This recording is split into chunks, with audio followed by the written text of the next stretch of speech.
Está numa série sobre o caminho da negação. Quero te convidar para você ir comigo no livro de Mateus, capítulo 26. Evangelho segundo escreveu Mateus, capítulo 26.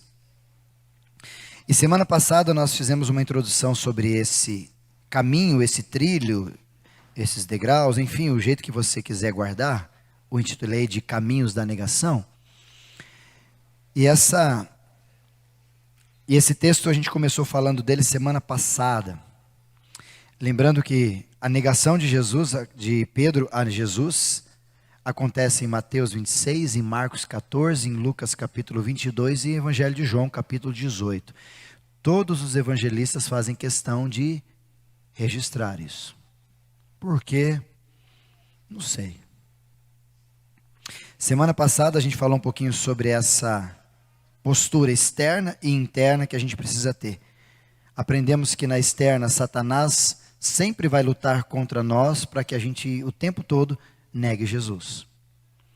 Mas do outro lado, Jesus sempre estará intercedendo por nós, como intercedeu por Pedro, para que Deus cuide de nós. Ou seja, na luta espiritual, estamos sendo cuidados por Deus. Contudo, nós entramos em Pedro nas questões internas, e falamos que Pedro precisava ser convencido e convertido. Se você tem dúvidas sobre isso, procure no YouTube. Já está lá essa mensagem para você ouvi-la e aprender um pouquinho mais. E a segunda verdade que a gente aprendeu com Pedro é que ele precisava levar a vida espiritual dele mais a sério. Quando ele está orando, ele estava dormindo. E aí, infelizmente, a queda veio. Mateus 26, hoje nós vamos falar um pouquinho mais sobre essa saga de Pedro, mas eu quero só te relembrar Mateus 26, versículo 69, onde Pedro negou Jesus. Não vou lê-lo, para a gente não delongar o texto. Obrigado, André.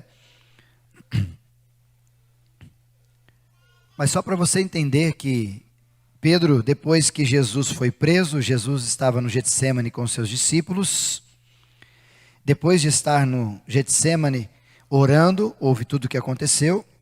E depois daquilo, Jesus foi preso. Judas apareceu lá, deu um beijo em Jesus, entregando Jesus definitivamente. E Jesus foi preso. Sendo preso, Pedrão, querendo cuidar de Jesus, tirou a espada e cortou a orelha de Malco. E ao cortar a orelha de Malco, Jesus ali já fez um dos últimos milagres dele com os seus discípulos, colando, curando, costurando, não sei o que foi que ele fez, mas voltou a restituir a orelha de Malco.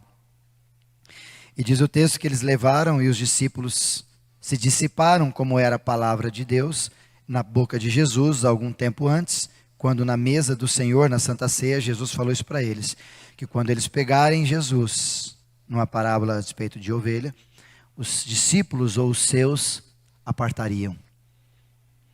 E aí depois, Jesus é levado para alguns lugares, para o Sinédrio e para outras regiões, e quando ele vai para esses lugares de julgamento, Pedro acaba acompanhando Jesus, para, estando com ele, talvez observar e ver o que ia acontecer. A narrativa do capítulo 26, versículo 69, começa dizendo que Pedro estava para o lado de fora, no pátio, e uma criada, aproximando-se dele, disse: "Você também estava com Jesus, o Galileu." Mas ele o negou diante de todos, dizendo: "Não sei do que você está falando." E ele assim faz por 3 vezes. Essa é a primeira, a segunda vez ele faz de novo, na terceira vez ele faz de novo, e assim que ele termina a terceira vez, o galo canta. Um sol soa, e ele se lembra, segundo o texto aqui no finalzinho 75, então Pedro se lembrou da palavra que Jesus lhe dissera: "Antes que o galo cante, você me negará 3 vezes." E saindo dali, ele chorou amargamente. Até chegar nesse contexto da negação de Jesus, nós estamos entendendo por que ele chegou nesse lugar. Por que eu e você precisamos ter bastante cuidado? Porque a gente pode chegar numa situação onde a gente pode negar Jesus. E eu gostaria de trazer mais um pouco ainda dessa saga, um pouco mais para trás aqui, a respeito de como que aconteceu isso, esse evento, o que que houve. Antes da gente entrar específico no texto, falei sobre isso esses dias, que nós nascemos doentes. Segundo a palavra de Deus, ou segundo o contexto total dessa teologia, vamos pensar dessa resenha, nós nascemos doentes. Romanos capítulo 3, versículo 23, diz que todos pecaram e carecem da glória de Deus. E o que faz nos ser doente é o pecado que habita em nós. Uma vez me deram uma ilustração para eu expor isso para alguém, e foi muito assertiva a ilustração, dizendo que nós, olhando para um lago, sem se mexer, sem nada, nós éramos assim. Mas quando o pecado adentrou e todos nós pecamos e carecemos da glória de Deus, aquela água ficou mexida, suja, turva, e eu me enxergo, mas não me enxergo como deveria me enxergar. Foi isso que o pecado fez com a gente. E a despeito da nossa humanidade, o pecado nos adoeceu. Por isso que desde o nascer, desde a criança chora, alguns dizem que ela chora dizendo, uau! Outros dizem, filosoficamente falando, ela chora por quê? Porque me tiraram daqui. Para esse mundo terrível. Para esse mundo difícil de se viver, de se contemplar, de se relacionar, da gente olhar, e tanto que algumas pessoas quando olham para a possibilidade de uma gestação, algo assim, olham e falam, não, eu tenho medo porque eu não sei que mundo está para os meus filhos, como será o mundo para os meus filhos. O fato é que em Gênesis capítulo 6, versículo 5, por favor, André, me ajuda nesses textos, Gênesis 6, versículo 5, a palavra já nos diz assim, o Senhor viu que a perversidade do homem tinha aumentado na terra, e que toda a inclinação dos pensamentos do seu coração eram sempre somente para o mal. Isso somos nós. Sempre inclinados para o mal, por isso somos doentes. Por isso que não dá para guardar de mim, de você, uma coisa boa do nada. Ah, pastor, mas eu não faço coisas boas. Claro que você faz. Como eu também faço. Só que esse senso de moralidade que nós temos a partir da convivência social, ou até mesmo a partir de uma teologia, de uma fé, de uma crença, ela passa muito pela nossa conveniência. Porque às vezes você não é tão mal quando te interessa. Mas quando não te interessa, ou quando você está totalmente oposto àquilo ali, a gente fica mal, né? Como eu já disse esses dias, a gente deixa de ser ser humano para ser apenas um ser. E o humano com outro humano já não se relaciona mais. Jeremias capítulo 17, versículo 9, também nos ensina uma outra questão sobre sermos doentes e sermos passivos a partir do pecado dessa inclinação. Jeremias 17, versículo 9. Disse Deus a Abraão, guarda 17, 9. Acho que eu coloquei errado, André. Jeremias 17, 9, André. Desculpa, Jeremias 17, 9. Estou lendo, eu falei, eita. Isso. O coração é o mais enganoso que qualquer outra coisa. E sua doença é incurável. Quem é capaz de compreendê-lo? Só lembrando, as escritas do Antigo Testamento, como nós falamos no ABC do Evangelho esses dias, ela tem a dinâmica de quando falar coração, mente, pensamento, todas as ideias e faculdades das nossas ações. Então, quando ele está dizendo o coração é mais enganoso que qualquer outra coisa, está dizendo a minha essência, tudo que eu tenho, aquilo que domina, onde saem fontes de vida, como diz Salomão aos Provérbios, é enganoso, é doente. E essa doença é incurável. Mais uma vez, dizendo para a gente pensar, nós estamos doentes. Nascemos doentes. Livro de Efésios, capítulo de número 2, versículo 3, mais um texto para você guardar, vá anotando aí, você que gosta de ler durante a semana vários textos, tem bastante. Efésios 2, versículo 3, anteriormente, aqui já estamos depois de Jesus, então tem um remédio, mas antes do remédio aparecer, há uma constatação, todos nós também vivíamos entre eles, satisfazendo as vontades da nossa carne. seguindo os seus desejos e os seus pensamentos. Como os outros, nós éramos por natureza pecaminosos e merecedores da ira de Deus. O que todos esses textos que eu trouxe para você entender é que com o passar da vida a gente precisa ter essa informação que nós somos ou nascemos doente, e com o passar da vida, quer seja a maturidade, com a idade e com os anos que você vai vivendo, ou você melhora ou você piora quem você é. Alguns pioram. Alguns se tornam pessoas legais, mas por causa de alguma coisa na caminhada da vida piora. Tem gente que piora depois que casa. Tem gente que piora depois que arruma um namorado, uma namorada. Tem gente que piora depois que arruma um emprego. Tem gente que piora depois que vem para a igreja. Tem gente que piora. Tem gente que consegue, eu não sei de que forma, mas dar vazão aos pecados a partir das suas displicências e inconsequências a despeito da vida, e começam a fazer com que aquilo que ela tem, como alguns sentimentos, algumas coisas do pecado em nós, ficar tão grandes que ficam descontroladas em nós. Começa a viver. Pensa num cara chato, num cara estranho. Talvez hoje na palavra seria, pensa num ser humano doente. Por sua vez, do outro lado, outros melhoram. Outros começam a viver de alguma forma, olhando para si mesmo, fazendo uma autoavaliação e percebendo que o seu jeito de ser faz mal para si e vai fazer mal para os outros que estão perto da gente. E essa consciência, esse start, né? Uau, acordei. Às vezes acontece quando somos adolescentes, quando somos jovens, quando somos adultos, às vezes quando somos mais velhos, às vezes quando estamos doentes, quase para morrer. Mas uma hora acontece. E o propósito da igreja é provocar isso em vocês. O propósito da palavra de Deus pregada é provocar isso em mim e em nós.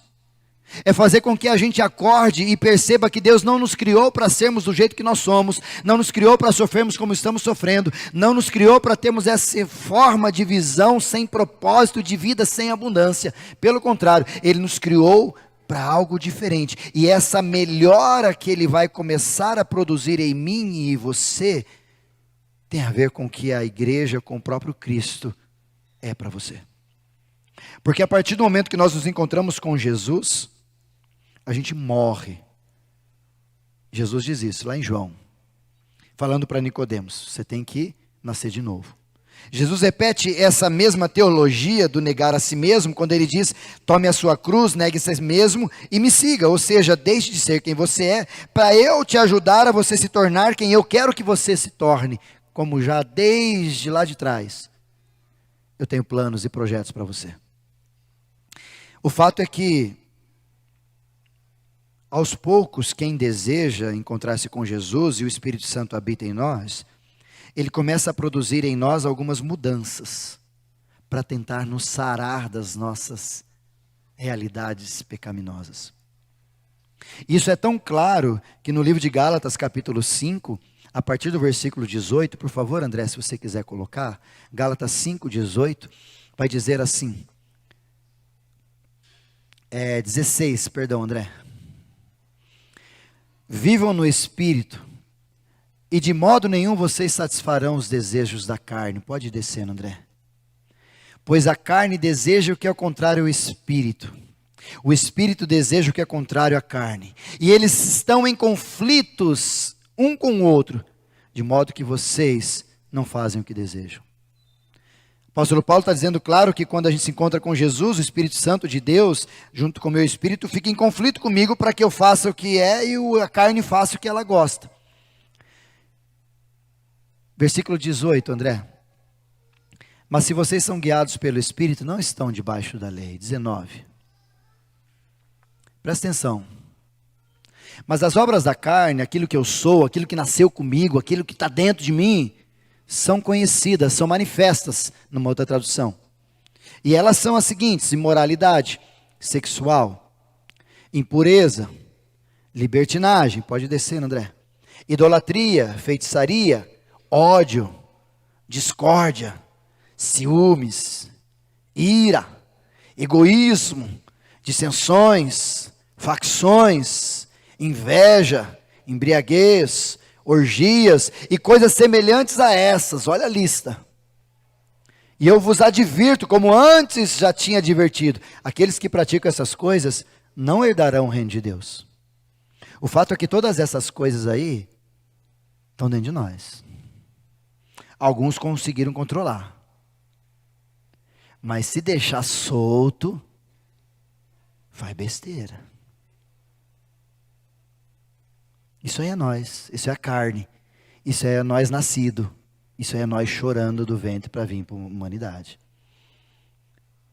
Mas aí, apóstolo Paulo no 22 diz o que, André, por favor? Mas, 22, André, por favor, só descer. Mas o fruto do Espírito, ou seja, o resultado da habitação de Deus a partir do Espírito Santo em mim e em você, é amor, alegria, paz, paciência, amabilidade, bondade, fidelidade, mansidão, domínio próprio. Isso é o que Deus quer forjar em nós. Olha que trem doido, né? Um bando de gente ruim. Aí Jesus desce enviado do Pai para mostrar como que se vive e mostrar o seu amor, nos reconciliar com o Pai. E depois ele sobe e deixa o Espírito Santo para habitar em nós e fazer esse ruim, depois que se entende com Jesus, começar a virar uma pessoa melhor. Melhorar. E essa ação, ela vem a partir do Espírito Santo com a gente. Por isso que nesse contexto, olhando, voltando, não fugir do texto, pelo contrário, quero voltar. Olhando para Pedro, a palavra que Jesus discorre para Pedro é, quando você se converter. Ou seja, quando você tiver consciência, convencimento e mudança de comportamento que virá pelo Espírito Santo na sua vida, aí você vai se tornar uma pessoa diferente, aí você vai falar para os seus irmãos tudo aquilo que eu fiz com vocês. O que me parece claro nesse contexto todo, é que tinha alguns elementos dentro de Pedro que Jesus precisava trabalhar muito. Mas muito. Vamos usar para nós aqui. Tem algumas coisas no Isaías que Jesus precisa bater mais. Tem umas coisas em você que Jesus precisa dar umas pancadinhas mais que ainda está sobrando umas... Como diz, eu sei que o Didi não tem isso porque ele não faz academia, crossfit, mas tem uns calos que precisa ralar, viu, Didi? Apesar que essa semana você fez academia, né, Didi? Fez bem, ó. Nossa, não, fortão.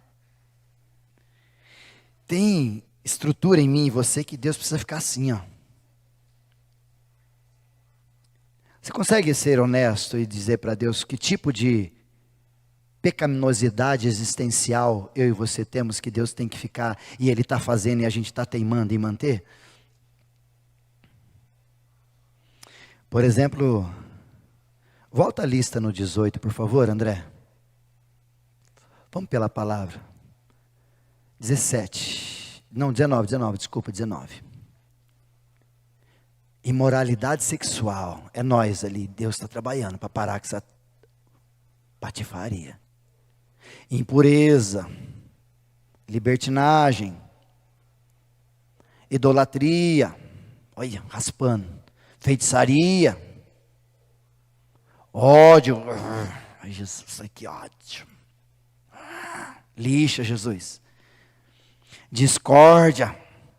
Lixa, Jesus. Ciúmes. Ira. Egoísmo. Dissensões, ou seja, ficar plantando divisão no meio do povo. Facções. Tem mais. Inveja. Lixa, Jesus. Embriaguez. Lixa nós, Jesus. Orgias. e coisas semelhantes a essas que eu advirto, já adverti vocês sabem do que tem que fazer. A pergunta é, o que em mim, o que em você, para Deus ser o que Ele quer ser, para eu e você nos tornarmos quem nós devemos nos tornar, o que Ele precisa lixar? A expressão do texto, quando eu volto a olhar para Pedro, eu percebo que Pedro tem uma característica que era terrível para Deus, que talvez eu e você temos. Que talvez por causa da humanidade que Pedro nasceu, ele foi, e em vez de melhorar, ele piorou quanto a esse tipo de postura, chamada orgulho. Pedro era um trem orgulhoso. Talvez se eu perguntar para você, você é orgulhoso? Você fala, não, que é isso, pastor, sou não. Ninguém aceita, né? Orgulho, Ricardo, é que nem bafo. Quem tem, acha que não tem. Mas quem está perto sabe, ô louco, esse...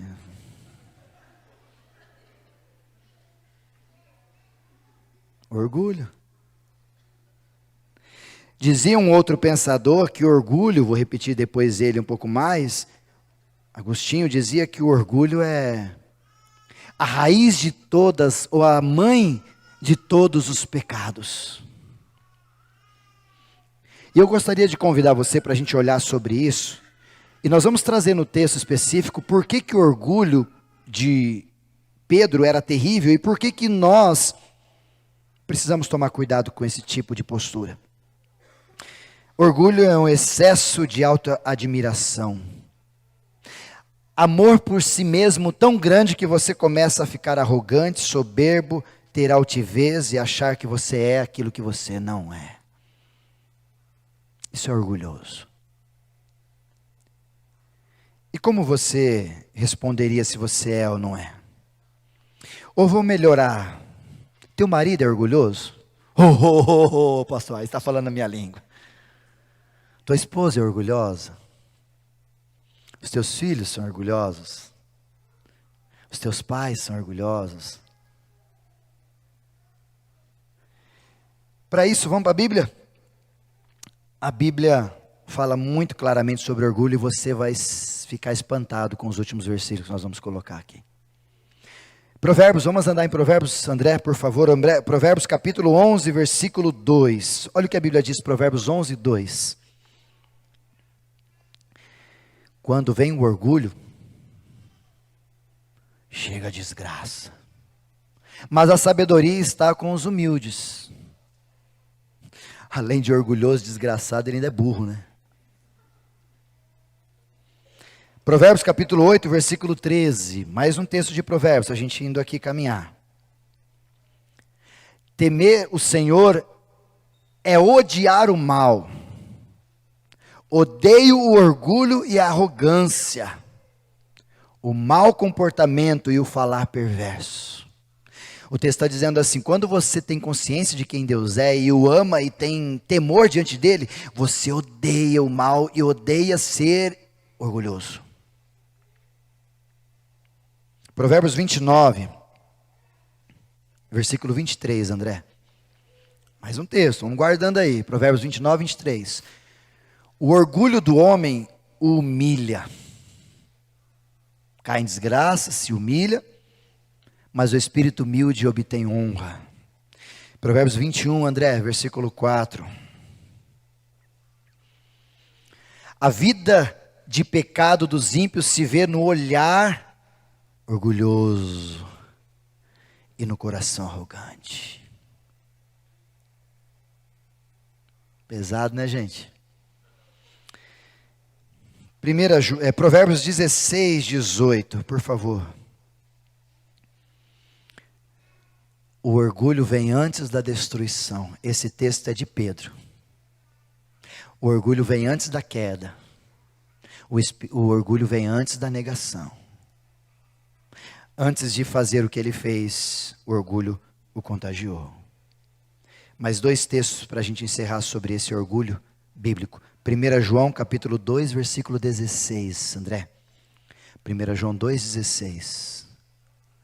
Tudo que há no mundo, a cobiça da carne, a cobiça dos olhos, a ostentação dos bens, não provém do Pai, mas do mundo. Numa outra tradução está dizendo, tudo que há no mundo, desejo desenfreado em satisfazer a carne. Uma outra tradução, a concupiscência. Concupiscência é um desejo exagerado e descontrolado por alguma coisa. Por exemplo, você pode ter concupiscência a açaí. Eu gosto, mas não sou tão louco assim. Mas eu gosto de açaí. Mas quando o açaí eu não preciso comer, nossa, eu estou com abstinência, gente, eu estou precisando de açaí, pastor, precisa de açaí. Aí virou concupiscência. Aí eu estou maluco. Por isso que concupiscência nada mais é do que um sentimento, um desejo, uma paixão, ou mesmo algo do meu coração que toma conta de mim e é muito maior do que eu imagino. E tudo isso não provém de Deus. Isso é da nossa carne. Por isso que talvez aqui você deveria repensar quando você solta uma informação dizendo, Deus disse para eu fazer isso. Cuidado, se Deus disse para você fazer isso e não está na palavra, provém do mundo e não provém de Deus. Cuidado colocar Deus para assinar as suas artes e achar que Deus vai curtir de boa. Não vai.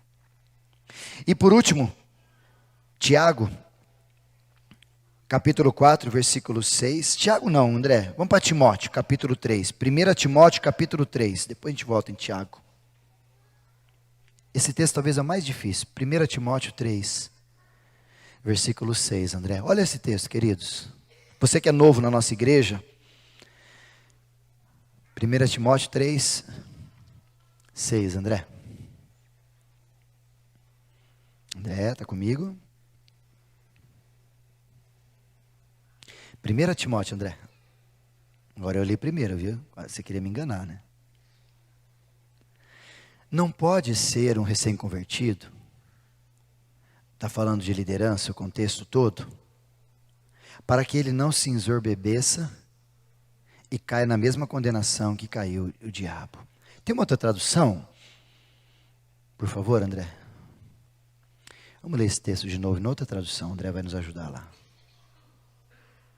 Não se deve ser recém-convertido, ou seja, a liderança não deve passar para essa galera que é novo na fé. Por quê? Porque eles podem se tornar orgulhosos. E o diabo os ferir. Eu gosto dessa parte ali até a vírgula, da vírgula na outra parte. Qual que é a outra parte? Volta a NVI, André. Podem se tornar orgulhosos. Volta a tradução da NVI, por favor. E cair na mesma condenação que caiu o diabo. O que Paulo está ensinando para Timóteo, aqui eu quero que você entenda muito claro, tanto com base em Isaías 14, em Isaías 28, Ezequiel 28, perdão, Isaías 14, Ezequiel 28, versículo 13 em especial, quando fala da queda de Satanás. E quando fala da queda de Satanás, o texto é bem claro que ele dizia em seu coração, eu serei, eu subirei e eu farei mais. E é essa mesma ideia que Satanás tinha, de ser soberbo. O orgulho tomou conta de Satanás que ele ficou tão perplexo com aquilo que ele não conseguiu se submeter, pelo contrário, ele ficou refém. E ele foi jogado do céu. O próprio Jesus diz isso, numa narrativa, a gente falou isso algumas semanas atrás, numa outra série. Jesus viu Satanás sendo lançado do céu. Ou seja, Satanás foi pego por causa do orgulho. Então, se você achar que tem orgulho bom, orgulho ruim, você precisaria rever as suas intenções e os seus conceitos sobre a Bíblia. Mas não só biblicamente, mas há um conceito filosófico também. Porque a gente está num mundo onde as pessoas às vezes não querem aceitar a Bíblia, não tem problema. Depois de Agostinho, Aristóteles também vem falar, e Aristóteles dá um pouco dessa ideia de que as virtudes não eram visíveis, ou seja, orgulho é mal no conceito filosófico. Não é bom ser. Por quê? Porque não é você, é alguma coisa dentro de você. Se você é bom o suficiente ou bastante, fique quieto. E aí vem Dante, na Divina Comédia, Dante Alighieri, no seu livro A Divina Comédia, falando do Dante, do Virgilino e da Beatriz, e é muito interessante a história desse texto. Num dos momentos lá, ele pinta o purgatório, que a gente falou até esses dias atrás, no ABC do Evangelho. E aí, o purgatório, só para você entender, é como se fosse uma torre, e você entra por baixo aqui, na pintura de Dante, tá? Na pintura dele ali, século XIV, estamos falando. Você entra ali e você vai passando até chegar no Éden, e ele chama esse processo de purgatório. Por causa da igreja católica da época, enfim, uma série de coisas. E ele coloca nesses elementos os 7 pecados capitais. E sabe qual que é o primeiro? Orgulho. E não só colocou capitais, mas quando foi feito isso, em 600 e pouquinho depois de Cristo, os conceitos de pecados capitais, eles são existentes dizendo assim: todo ser humano tem essa desgraça, e vai ter que carregar com ela, vai ter que viver com ela o tempo todo. Deixa eu te grifar algumas que estavam em Gálatas, inclusive. Orgulho, inveja, ira, preguiça, gula, luxúria, pecados capitais. E segundo esse autor, ele diz que o orgulho é a mãe de todos os vícios e de todos os pecados. Ou seja, para a filosofia, para a Bíblia, orgulho não é bom. Contudo, você vem no tempo contemporâneo, e aí você tem um confronto, dizendo que orgulho é bom. Você tem que ter orgulho de você. Ouvi algumas pessoas sugerindo e até indicando para que a gente olhe para isso, e Karnal tem uma das suas falas sobre isso. Ele diz que nós rebatizamos o orgulho como autoestima, só para a gente disfarçar o pecado, e o pecado capital que sempre está na nossa frente. E às vezes nesse jeito de ser, batizando, não, você não pode fazer, vai ferir, não, você não pode frustrar, você não pode fazer isso, tal, o orgulho da criança, aquela coisa, você vai montando e você, me perdoe aqui um pouco forte a expressão, mas você não percebe que você está criando um monstro, um monstrinho, um monstrão. Mas a pergunta talvez é, então, pastor, como é que lida com esse tal de orgulho, antes da gente entrar aqui em Pedro definitivamente?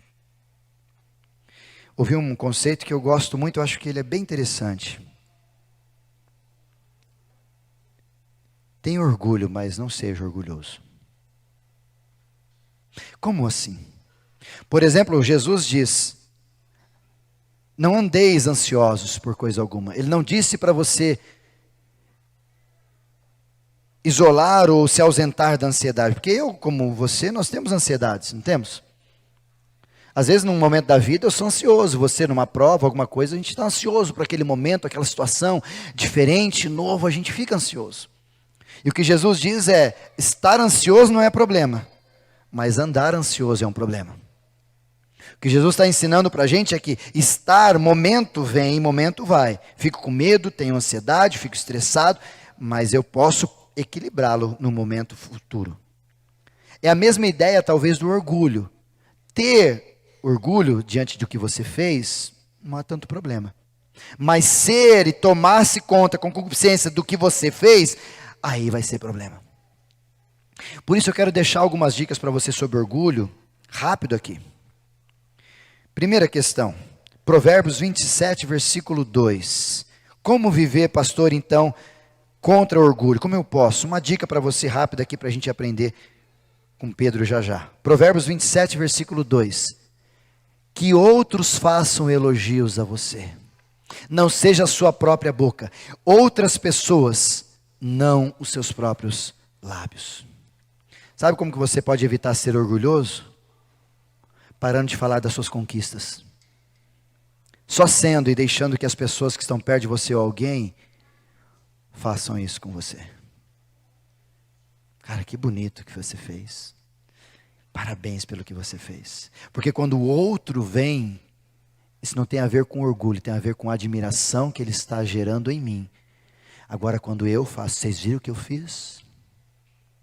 Gostaram da minha roupa? Fui eu que escolhi. Eu passei. Ó, eu. Agora quando alguém chega, né? Cadê o Romário? Cadê o Romário? Ah, tá ali. Romário. Chega o André, né, André? Pastor, o senhor está...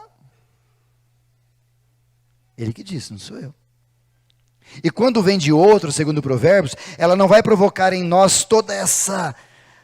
Uau, não, é alguma coisa que está vindo de alguém reconhecendo tudo aquilo que você fez como esforço, como algo assim. Por isso, quando você puder, pelos seus filhos ou por alguém, fale, elogie, não se esqueça de elogiar. Ah, pastor, mas se elogiar demais, ele vai se achar. Aí isso é um problema dele. Isso é uma semente de orgulho que ele tem. Jesus vai tratar ele um dia. Segunda coisa para você fazer, Jeremias 9, 24. Por favor, André. Jeremias 9, 24. Olha o que diz esse texto também, dica para a gente tratar o nosso orgulho. Quem se gloriar, glorie-se nisso. Quer se achar? Se ache nisso. Em compreender-me e conhecer-me, pois eu sou o Senhor. E ajo com lealdade, com justiça e com retidão sobre a terra, pois é dessas coisas que me agrado, declara o Senhor. Quer se orgulhar? Se orgulhe, Senhor, me orgulho de estar num lugar maravilhoso e ser instrumento do Senhor, ou algo assim. Orgulhe-se qualquer coisa. Não, a proposta é, quer se orgulhar? Glorie-se em compreender e conhecer cada vez mais quem é Deus na sua vida. E por última dica, 2 Coríntios capítulo 10, versículo 17, André. 2 Coríntios 10, 17. Se alguém se gloriar, se glorie no Senhor. Parece que Jesus está dizendo várias vezes, quando você tomar uma ideia e se achar, canaliza isso para o céu. Canaliza isso para o alto, canaliza isso para algum lugar, porque se você deixar com você, vai alimentar o seu velho homem, o seu corpo, a sua estrutura, o seu pecado, e você vai ficar ruim. E cada vez ser humano ruim. Filipenses capítulo 2, versículo 3 e 4, André, por favor. Filipenses 2, 3 e 4. Olha o que esse texto nos diz, queridos.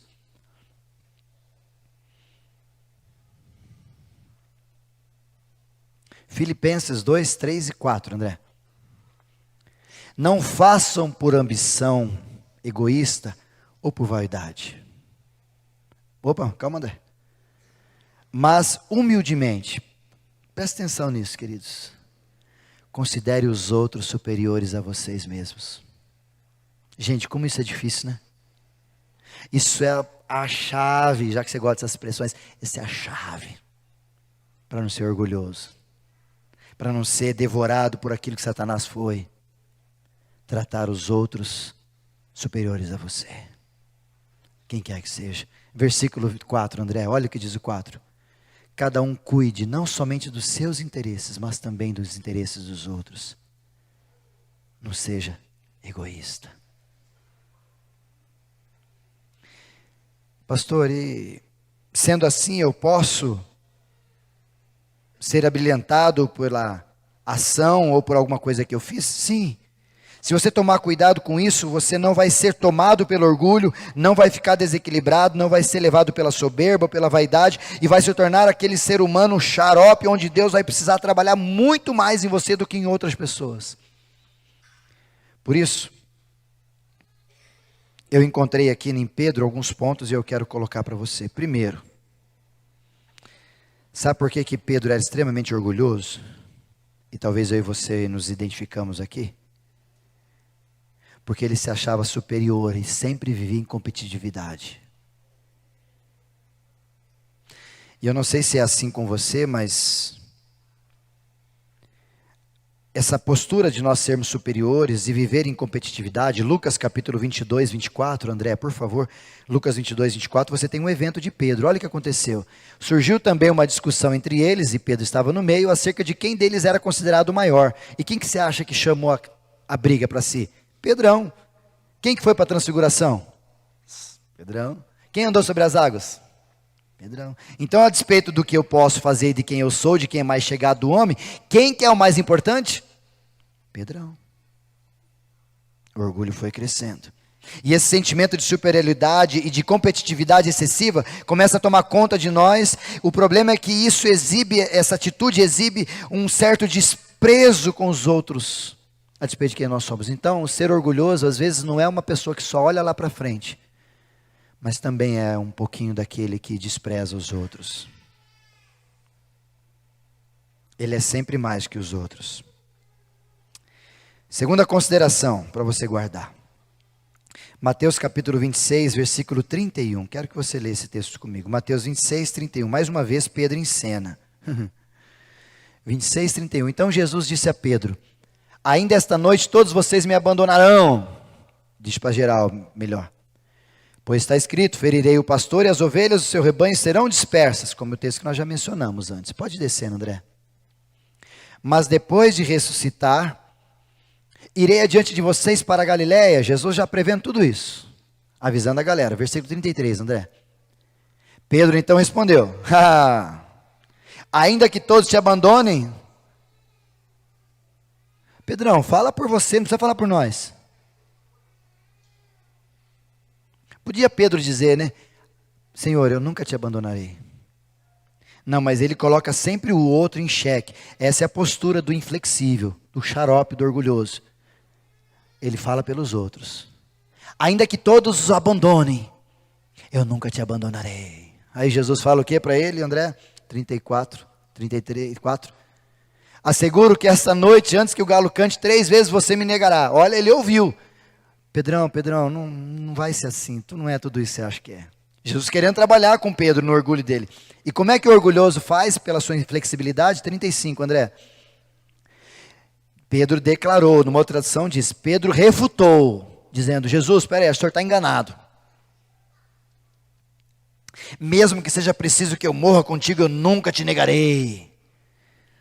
Sabe qual que é o cúmulo da inflexibilidade do orgulho? Ou do orgulhoso, melhor? É que a opinião dele vale e nada do que você fala muda a cabeça desse cidadão. Talvez você é desse jeito e não sabia que isso tem a ver com orgulho. Talvez eu e você somos desse jeito, não estamos dispostos a ouvir os outros, ou vivemos num relacionamento com as pessoas, quer seja casamento, na igreja, qualquer lugar, com uma audição resistente. Dizendo assim, por exemplo, o pastor vai pregar o texto, ou o pastor, não gostei daquele pastor com aquela roupinha lá, está se achando. Já está resistente, irmão. O pastor fala alto. Já está resistente. Sabe o que é tudo isso? É vestígio de orgulho dentro de nós, onde nós não queremos ouvir, não queremos nada, porque sabemos que tudo aquilo que vai vir, vai contra. Então você combate e vai contra tudo e todos, inclusive como Pedro, o auge do orgulho aqui nesse caso, até Jesus está errado, dizendo: Jesus, o senhor está errado. Olha que petulância, né? Jesus, não ia te falar isso não, mas o senhor...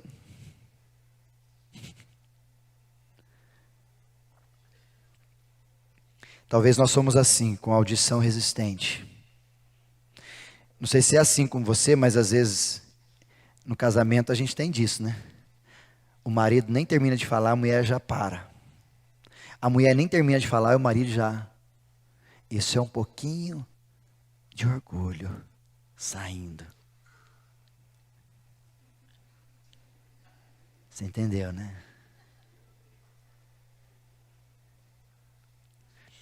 Outros talvez que a gente tem aqui, eu quero guardar para você rapidamente, para a gente tomar os cuidados e partir para o encerramento da nossa palavra hoje. Outras que a gente encontra em Pedro, em mim, em você, em todos nós, um coração orgulhoso também é resistente à correção. Você é resistente a correções? Quando alguém chega para chamar a sua atenção, para dizer: querido, isso aqui não é assim. O quê?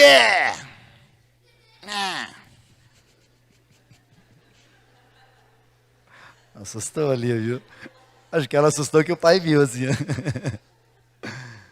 Resistente à correção. Se considera infalível. E sempre dizendo que o erro é sempre dos outros. Isso é uma característica do orgulho que começou a brotar no ser humano, acho que dos primeiros dias da vida, depois do pecado. Porque quando Deus chama Adão, e Adão, o que aconteceu? Eu errei, pai. Assim que está no texto, Gênesis 3. Não, senhor, foi a mulher que o senhor me deu. Aquela miserável. Deixei ela amarrada, mas saiu. Falei para ela lavar a louça, saiu. Olha a miserável. Aí foi para Eva. A Eva vai assumir, né? Falou, Senhor, fui eu mesmo. Reconheço. Nascimento do orgulho. Aconteceu, Eva? Foi a serpente. Foi o trânsito. Foi a TV. Foi não sei quem. Foi isso. Mas tudo para todo lado. Cuidado. Isso é características de orgulho ainda não dominado dentro da gente. Outra característica, falta de empatia. O ser humano está sofrendo perto de você, longe de você, eu não sei onde. Você não está nem aí. Desprezo.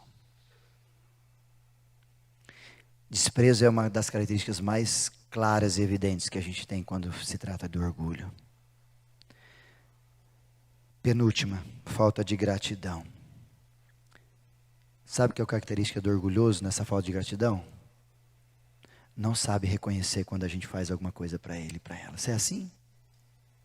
Quando alguém faz alguma coisa para você, a primeira coisa que você vê é o defeito do que foi feito? Como esses dias, conversando com uma pessoa, ela disse para mim que deu um negócio para alguém, uma roupa, eu não lembro o que era, e a pessoa reclamou, falou, mas eu não gosto dessa cor.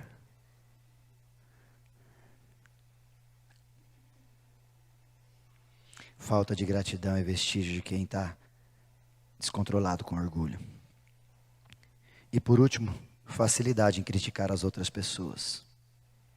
Consegue olhar para tudo e para todos e dizer que está errado, mas não consegue olhar para si mesmo e dizer, que mancada, hein? Porque ele é bom em criticar. Pedrão é top em criticar, que até Jesus passou pelas críticas dele. No divã de Pedro, Jesus sentou e teve que ouvir Pedro instruir. Ainda bem que num outro momento, quando Pedro deu uma dessa, Jesus falou, arreda de Satanás. Que é texto para outro dia. Por isso, cuidado com o orgulho, irmão e irmã. O orgulho nos cega, a despeito da verdade. Pedro, apesar de ser avisado que ele iria negar Jesus por causa do orgulho latente nele, ele não enxergou isso, ficou cego. Talvez eu e você podemos estar, por causa do orgulho, cegando o que Deus tem falado com você e comigo dias e dias, e a gente não está dando conta disso. Segundo cuidado que eu quero que você guarde, o orgulho nos afasta de Deus, nos separa de Deus, nos deixa longe de Deus. Já disse Tiago, por favor, André, se você puder me ajudar, capítulo 4, versículo 6, e deixa esse texto aberto para a gente. Tiago, capítulo 4, versículo 6. Mas ele concede graça maior, por isso ele diz as Escrituras, Deus se opõe aos orgulhosos. Deus resiste, numa tradução, aos orgulhosos. Se você é desse tipo ainda descontrolado pelo orgulho, isso está te afastando de Deus. E terceiro, talvez mais contundente que eu quero que você guarde, Ezequiel capítulo 32. 2 Crônicas 32, desculpa, sobre Ezequiel. 2 Crônicas 32, 25. Olha o que diz esse texto. Ezequiel não é Ezequias. Mas Ezequias tornou-se orgulhoso e não correspondeu à bondade como foi tratado. Por isso a ira do Senhor, presta atenção nisso, veio sobre ele, sobre a sua família e sobre a Jerusalém. Terceiro e último cuidado que você deve ter. O orgulho faz mal para você e faz mal para quem está perto de você.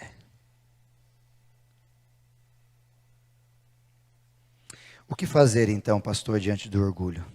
Tiago capítulo 4, versículo 7. Por favor, André.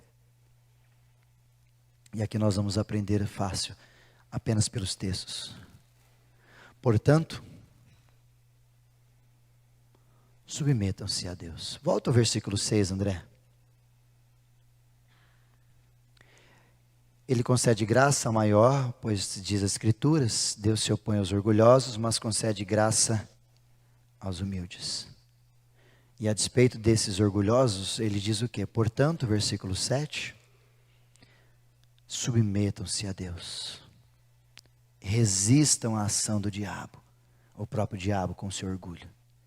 E ele vai fugir de vocês. Primeira verdade para você guardar. Submeter-se a Deus é deixar Deus controlar aquilo que a gente é. Versículo 8, André. Aproximem-se de Deus. Segunda verdade para você guardar. Quer lidar com seu orgulho de forma espiritualmente sadia? Aproxime-se de Deus. E como resultado, Ele se aproximará de você. Continuando o texto, ele diz, limpam, pecadores, limpem as suas mãos. Essa tradução, limpem as mãos, ele está querendo dizer assim, pecadores, levem seu pecado a sério, leve pecado a sério, pare de pecar gratuitamente, que você está arruinando a sua vida. Inclusive Isaías 59, versículo 1 e 2 vai dizer que não são os olhos de Deus, ou os ouvidos de Deus que estão encolhidos, e nem as mãos que nos possam ajudar, mas é os nossos pecados que nos separam, nos afastam de Deus. Então se aproxime de Deus, depois leve o seu pecado a sério. Depois ele continua. Não, antes ainda, André, deixa o mesmo texto. E vocês que têm a mente dividida, purifiquem o coração. O que ele está querendo dizer para nós aqui, Tiago, é a expressão, alinhe a sua mente, não seja dividida, eu penso assim, a Bíblia diz assim, eu acho assim, meu marido pensa assim eu penso, a minha mulher pensa assim. Não, mente dividida não, alinhe a sua mente, inclusive com a mente de Cristo. Romanos 12, 2 vai dizer, transformai-vos pela renovação da vossa mente, para que experimenteis qual seja a boa, agradável e perfeita vontade de Deus. Ou seja, realinha, porque se vocês não realinharem, vai ficar dividido, vai ficar orgulhoso de um lado e orgulhoso do outro, sendo dominados pelo orgulho. Versículo seguinte, André. Tudo dica de Tiago. Entristeçam-se. Sabe o que é entristecer? É bem diferente do orgulhoso. É reconhecer que fez mal. É chegar para alguém, quer seja esposa, filho, patrão, funcionário, quem quer que seja, e dizer, eu errei, estou triste porque eu fiz mal para você, estou triste porque eu deixei o seu coração triste. Quantos de nós não conseguem fazer isso? Entristeçam-se, reconheçam que você fez um mal a alguém. Lamentações capítulo 3, versículo 29 diz para nós, coloque o seu rosto ao pó, chorem. E sabe o que se diz, a segunda parte desse texto? Troquem o riso por lamento e a alegria por tristeza. Sabe o que ele está dizendo?